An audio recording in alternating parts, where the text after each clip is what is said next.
പറഞ്ഞു കേട്ടിട്ടുണ്ട്.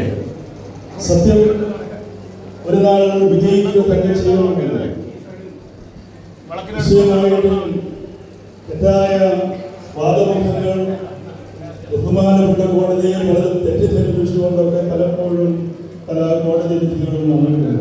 നീതിന്യായ പീഠത്തോട് ഒരിക്കലും തെറ്റായ ഒരു സമീപനം ഉണ്ടാകാൻ പാടില്ല. അത് ഭാരതത്തിൻ്റെ അത്യുന്നത നീതിപീഠമാണ്. എന്നാൽ നീതിപരമായ നീതി നിഷേധിക്കപ്പെടുന്ന വിധികൾ ഏത് കാലത്തും ചോദ്യം ചെയ്യപ്പെട്ടിട്ടുണ്ട്.